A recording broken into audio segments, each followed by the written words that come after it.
19 फरवरी 1630 शिवनेरी दुर्ग, जिला पुणे की गोद में जन्म हुआ छत्रपति शिवाजी महाराज का।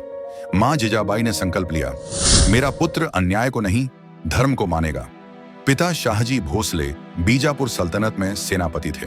मां जिजाबाई ने बालक शिवाजी को रामायण और महाभारत की गाथाएं सुनाई, जिससे उनके भीतर धर्म, नीति और साहस का संगम हुआ। बचपन में ही छत्रपति शिवाजी महाराज ने देखा कि मुगल और आदिल शाही दोनों मिलकर मराठा भूमि पर शासन कर रहे हैं। उनके मन में ज्वाला जली, अब अपनी भूमि पर पराया राज नहीं। सन 1645 में मात्र 15 वर्ष की उम्र में उन्होंने अपने मित्रों के साथ स्वराज्य का संकल्प लिया। वही सन 1646 में छत्रपति शिवाजी महाराज ने अपना पहला किला, तोरणा किला, बीजापुर से जीत लिया। यह उनकी पहली ऐतिहासिक विजय थी, जिसने मराठा राज्य की नींव रखी। फिर 1647 में उन्होंने कोंढाणा किला, जो बाद में सिंहगढ़ कहलाया, और 1648 में राजगढ़ किला अपने अधिकार में लिया। यह किले उनके स्वराज्य के 3 स्तंभ बने। बीजापुर के सेनापति इन जीतों से चौंक उठे, पर छत्रपति शिवाजी महाराज ने चतुराई से अपने पिता शाहजी की जान बचाने के लिए कुछ समय तक युद्ध विराम रखा। 1656 में उन्होंने जावली क्षेत्र पर हमला किया, जहां स्थानीय सरदार चांद्राराव मोरे को पराजित किया। यह युद्ध रणनीति और साहस का संगम था। 1657 में उन्होंने सुपा, जंजीरा और पुरंदर किला अपने नियंत्रण में लिया।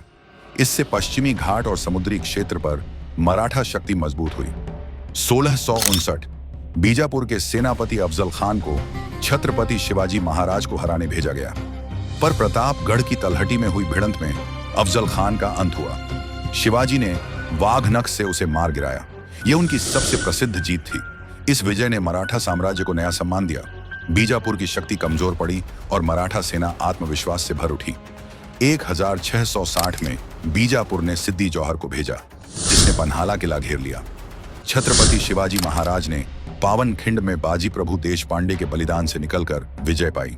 यह युद्ध बलिदान का प्रतीक बना। 1663 में उन्होंने मुगल सेनापति शाहिस्ता खान पर पुणे में हमला किया। रात के अंधेरे में लाल महल में हुआ यह हमला इतिहास का साहसी कारनामा था। शाहिस्ता खान घायल होकर भाग गया। 1664 में छत्रपति शिवाजी महाराज ने सूरत पर हमला किया, क्योंकि वहां से मुगलों की आर्थिक शक्ति आती थी। यह हमला उनके आर्थिक और रणनीतिक बुद्धि का प्रमाण था। 1665 में मुगल सेनापति जय सिंह ने पुरंदर किला घेर लिया। युद्ध के बाद पुरंदर संधि हुई। शिवाजी को 23 किले मुगलों को देने पड़े, लेकिन वह रणनीतिक चाल थी। 1666 में छत्रपति शिवाजी महाराज को मुगल बादशाह औरंगजेब ने आगरा बुलाया। उन्हें बंदी बना लिया गया, पर उन्होंने बुद्धिमानी से फलों की टोकरियों में छिपकर पलायन किया। यह घटना आज भी वीरता का प्रतीक है।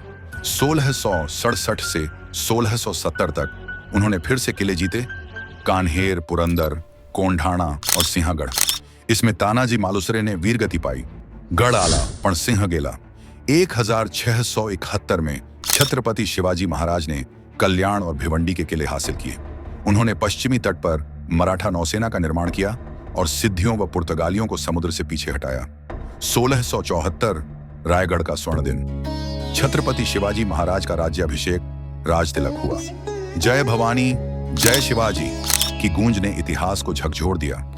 राज्याभिषेक के बाद उन्होंने दक्षिण भारत में अभियान चलाया। 1676 में उन्होंने जिंजी, वेल्लोर और तंजावुर तक विजय पताका फहराई।